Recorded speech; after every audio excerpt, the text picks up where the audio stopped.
मैं नहीं चाहूँगी कि मेरी जैसी कहानी किसी की जुड़े, लेकिन हाँ, हर किसी की लाइफ में एक स्ट्रगल ज़रूर होता है। मैं मुंबई से बिलोंग करती हूँ और वहाँ आप जानते हैं कि हर एक इंसान भागता हुआ दिखता है। बॉम्ब ब्लास्ट भी देखा था और दंगे भी हुए थे और ऐसी कई चीज़ें हमने वहाँ देखी हैं। मेरे साथ एक हादसा ऐसा भी हुआ है लाइफ में जो शायद कोई लड़की नहीं चाहेगी कि उसकी लाइफ में ऐसा हो। कि आज 21 नवंबर है, बहुत अच्छा दिन है मेरे लिए, क्योंकि कल 22 नवंबर है जो मेरी मैरिज एनिवर्सरी का डे है। A very happy moment of my life and even sad for that कि कल जो दिन होगा मैं बहुत सैड होंगी उसी दिन पे। तो ए ज़िंदगी चल और चल और चल, और मुझे भी चला। और इसी के साथ नमस्कार।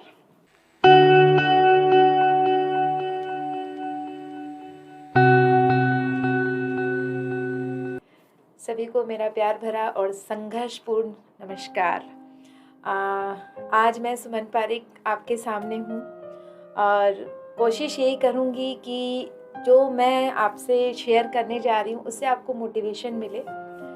और मोटिवेशन तो आप जानते हैं कि उसी से मिलता है जहाँ आपकी कहानी एक दूसरे से जुड़ी होती है। तो मैं नहीं चाहूँगी कि मेरी जैसी कहानी किसी की जुड़े, लेकिन हाँ, हर किसी की लाइफ में एक स्ट्रगल ज़रूर होता है। मेरी भी आया, पड़ाव बहुत सारे थे। और बचपन से अगर बात शुरू की जाए अपनी खुद की, तो इंसान बहुत सारे सपने देखता है और पेरेंट्स इसका सबसे बड़ा रोल होते हैं। मेरे पेरेंट्स भी बहुत अच्छे हैं, उन्होंने मुझे बहुत अच्छी एजुकेशन दी। मैं मुंबई से बिलोंग करती हूँ और वहाँ आप जानते हैं कि हर एक इंसान भागता हुआ दिखता है। वहाँ हमने बहुत सारी चीज़ें देखी हैं, कुछ ऐसी चीज़ें जो देश से भी जुड़ी हुई हैं। बॉम्ब ब्लास्ट भी देखा था और दंगे भी हुए थे और ऐसी कई चीज़ें हमने वहाँ देखी हैं, लेकिन उसको भी हमने स्टेबिलिटी वहाँ पे भी देखी है। तो लाइफ में स्टेबिलिटी हमें भी लानी ज़रूरी है। आप अपनी बात शुरू करते हो, मैं आपको यही बताऊंगी कि जब मैं स्कूल में थी, जहाँ अगर छोटे थे तब तो रेंट पे रहते थे, तो अगर रेंट पे रह रहे हैं इसका मतलब कहीं ना कहीं थोड़ा सा घर में फाइनेंशियल प्रॉब्लम्स रहती हैं, ठीक है, लेकिन इतना कुछ नहीं था। हमें कभी कोई ऐसी प्रॉब्लम आई नहीं, क्योंकि हमारे पेरेंट्स ने कभी हमें कोई ऐसा महसूस नहीं होने दिया। हमेशा हमें वो चीज़ें दी हैं और आज भी देते रह रहे हैं। मेरे दोनों पेरेंट्स जो भी मम्मी पापा बहुत अच्छे हैं, क्योंकि आज जिस स्टेज पे मैं हूँ शायद उन्हीं के वजह से हूँ कि आज मैं इस लेवल पे खड़ी हूँ। क्योंकि मेरे साथ एक हादसा ऐसा भी हुआ है लाइफ में जो शायद कोई लड़की नहीं चाहेगी कि उसकी लाइफ में ऐसा हो। तो जैसे कि मैंने बताया अभी आपको कि स्कूल लाइफ स्टार्ट हुई, बहुत अच्छी थी, एजुकेशन बहुत अच्छी मिली हुई है मुंबई से हमें।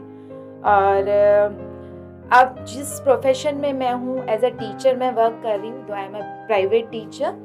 और मैंने ये जो मेरा एक प्रोफेशन जो है एज अ पैशन, एक हॉबी थी मेरी, जो शायद मेरे पापा की ही देन है। मेरे पापा भी बहुत अच्छे मतलब ये कह सकते हैं टीचर नहीं है, लेकिन वो हमें पढ़ाते थे। तो अब उनके पास किसी साथ में जो काम करने वाले वर्कर थे, उन्होंने ये कहा कि साहब आप मेरे बच्चों को पढ़ा दीजिए, क्योंकि अच्छे काफ़ी हैं वो, तो हमें भी पढ़ाते थे। तो उन्होंने कहा ठीक है भेज दीजिएगा। तो उनके 2 बच्चे आने लगे और मेरे पापा ने मुझे ये मोटिवेट किया कि आप लोग इनके साथ बैठ के पढ़िए और अगर हो सके तो आप इसको पढ़ाइए भी। ये वो दिन था जब शायद मैंने अपनी पहली ट्यूशन स्टार्ट की थी लाइफ की, जब मैं 9th में थी। और जो फर्स्ट अर्निंग मेरी हुई थी वो 75 रुपीज़ की थी, जो उस टाइम पे शायद मेरे लिए बहुत बहुत बहुत बड़ा अमाउंट था। आज तो बच्चों के लिए 75 रुपीज़ कुछ मायने नहीं रखता, लेकिन हाँ मेरे लिए उस टाइम पे बहुत ज़्यादा था। और वो 75 रुपीज़ फिर आगे चलकर काफ़ी इंक्रीज़ हुए। 10th का एग्ज़ाम भी जब मैंने दिया तो मेरे पास बच्चे ट्यूशन्स पे आते थे।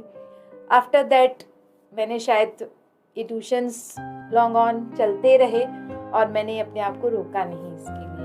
टिल द डेट मेरी शादी जब तक फिक्स नहीं हो गई तब तक उससे 10 दिन पहले तक मतलब मेरी जैसे कि आज 21 नवंबर है, बहुत अच्छा दिन है मेरे लिए क्योंकि कल 22 नवंबर है जो मेरी मैरिज एनिवर्सरी का डे है।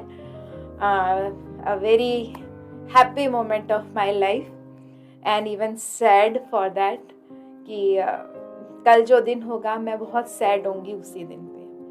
तो फिर से वहीं चलते हैं।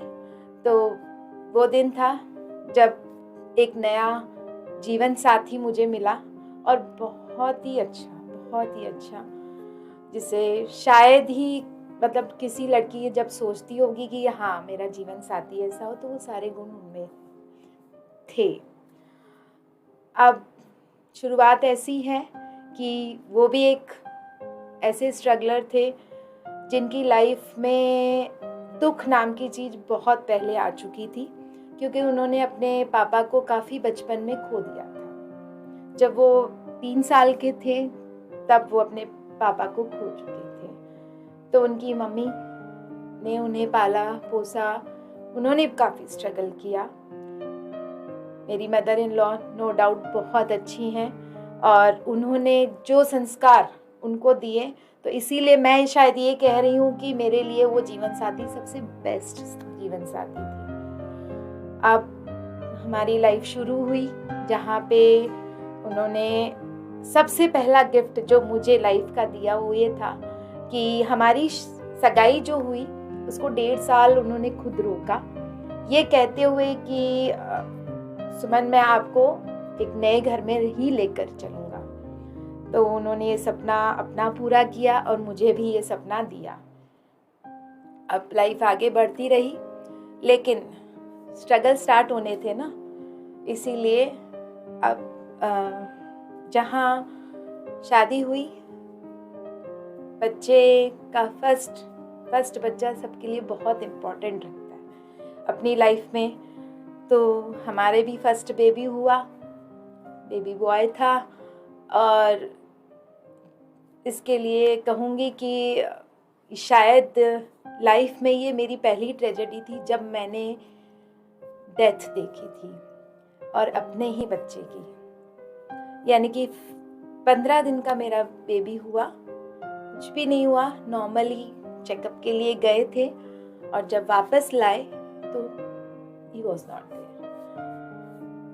तो मेरे हस्बैंड के लिए भी ये बहुत बड़ी कह सकते हैं एक बहुत बड़ा धक्का था उनकी लाइफ का भी, क्योंकि उन्हें पहली खुशी मिली थी जहाँ वो ये रियलाइज़ कर रहे थे कि मैं पापा बन गया, अब मैं वो सारे सपने पूरे करूँगा जो मैंने पापा को खो देने से नहीं पूरा कर पाया।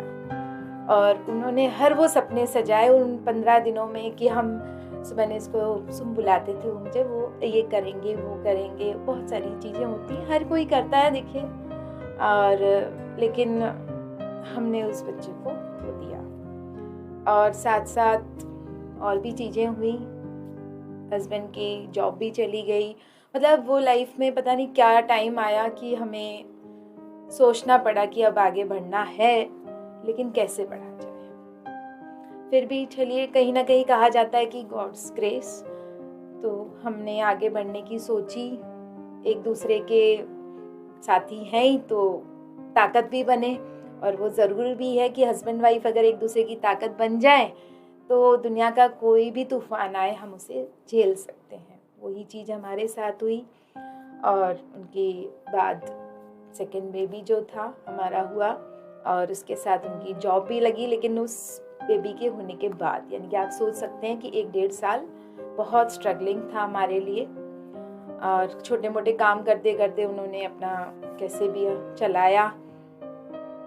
अब उसके बाद तो ठीक है, जीवन बहुत बहुत बहुत खुशहाली भरा था कि हम सोच भी नहीं सकते कि क्या कितनी खुशियाँ हमें मिली।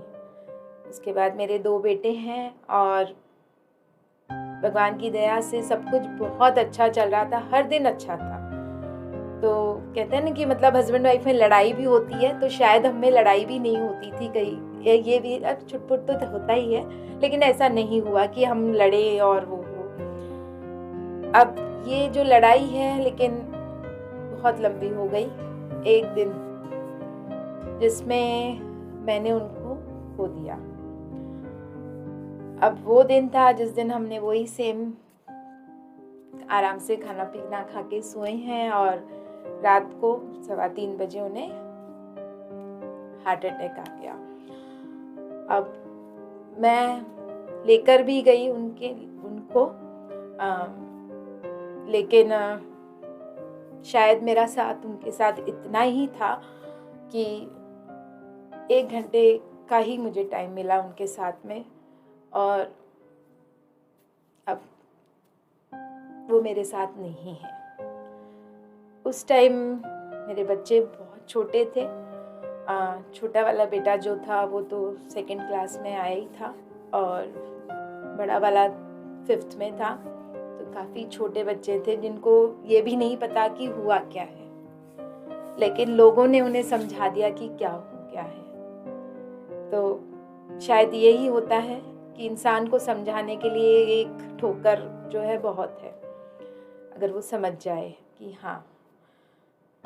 मैंने भी देखा कि ये टाइम ऐसा था जहाँ मुझे सोचना बहुत पड़ गया कि अब मुझे कैसे आगे बढ़ना है, क्या करूँ मैं, जिससे मतलब ये जो 2 मुझे गिफ्ट मिले हैं मेरे हस्बैंड से, इसे कैसे अब मैं आगे बढ़ाऊँ। हालांकि मैं जॉब करती थी, वो भी उनके वजह से ही मैंने ज्वाइन किया था, क्योंकि वो हमेशा चाहते थे कि मैं आगे बढ़ूँ और वो यही कहते थे कि तुम जिस सिटी से आई हो बहुत आगे बढ़ाने वाली सिटी, और वो चाहते थे कि तुम पढ़ो, तुम आगे बढ़ो।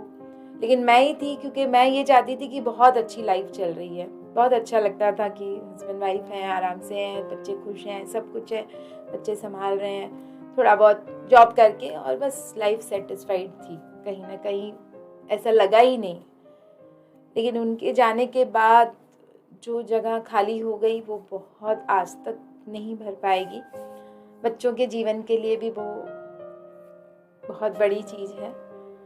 शुरुआत वही है और अंत भी वही है। अभी तक तो मैंने वही स्कूल ज्वाइन किया फिर से, और स्कूल ज्वाइन करके ट्यूशन्स भी लेती हूँ। आज भी मेरी जो लाइफ है वो वैसी है। अर्ली मॉर्निंग स्टार्ट होती है 4:30 पे, और वहाँ से जैसे घर का करके मैं स्कूल तक पहुँचती हूँ, और स्कूल का करके फिर घर तक आती हूँ 2:30-3 बजे तक, और फिर उसके बाद फिर मेरी ट्यूशन्स फिर 4 बजे से लेके अभी 8:30-9 बजे तक उसी तरह मैं चलती रहती हूँ। और लेकिन मैं सेटिस्फाइड हूँ कि एटलीस्ट मेरे बच्चे जो है इस चीज़ को समझते हैं। हालांकि वो मुझे बहुत मिस करते हैं कि मम्मा आप हमारे साथ पूरे दिन क्यों नहीं रहते हो। क्योंकि जब हम पेरेंट्स, जब मम्मी पापा दोनों हैं, तो एक टाइम ऐसा आता है जब पापा घर आते हैं और बच्चों को ऐसे लगता है अब सब कुछ मतलब पूरा हो गया, अब बैठ के सब बातें करते हैं ये वो, तो शायद वो खालीपन उनको लगता है। और मैं जब शाम को पहुंचती हूँ तो उनके लिए यही मौका होता है कि वो सब मुझे शेयर करते हैं, बताते हैं। हाँ, कई चीज़ें ऐसे भी हैं कि जो शायद उनके पापा कर सकते वो मैं नहीं कर पाऊँ या कर रही हूँ, लेकिन कोशिश यही है कि मैं बच्चों को आगे बढ़ाऊँ, जिसमें मेरे लिए मेरा साथ देने वाले मेरे पेरेंट्स हैं एज वेल एज़ मेरा भाई भी है। तो उसको तो मैं कभी ये नहीं कहूँगी, क्योंकि वो मेरे लिए, मेरे बच्चों के लिए एक ऐसा मोटिवेटर है जिसने संभाला है उसे। ये कहूँगी कि वो ही मेरे लाइफ का एक हिस्सा है जिसने मेरे बच्चों को ये कहा है कि नहीं तुम चलो, मैं तुम्हारे पीछे खड़ा हूँ। तो माँ जिसे कहते हैं ना, 2 माँ, तो वो मतलब मैं तो माँ हूँ, वो तो माँ डबल माँ है, तो इसलिए हर जगह वो उनके लिए खड़ा रहता है। और वो कोशिश भी यही करता है कि मैं इन्हें हर चीज़ तरीके से खुश रखूं। उसके लिए भी उसने काफ़ी, ये कह सकते हैं, जॉब छोड़ी, 2 साल वो मेरे पास रहा भी, और यहाँ उसका कोई सेट नहीं हुआ और उसकी वजह से काफ़ी उसकी लाइफ में प्रॉब्लम्स भी आई। लेकिन हाँ, वो भी एक पार्ट ऑफ लाइफ है। और अब आगे बढ़ रही हूँ मैं भी, अब देखें कितने अब बढ़ते हैं आगे। आप सभी का ब्लेसिंग्स रहे और कोशिश यही करूँगी कि मेरे बच्चे बड़े हों और कुछ बन जाएं। तो अब ज़िंदगी से जो सीखा है वो यही कि ए ज़िंदगी तू चल और मैं तेरे साथ हूँ, तेरे पीछे नहीं तेरे साथ हूँ, क्योंकि साथ चलने से ही, कदम मिलाकर चलने से ही मंजिलें हासिल होती हैं। तो ए ज़िंदगी चल और चल और चल, और मुझे भी चला। और इसी के साथ नमस्कार।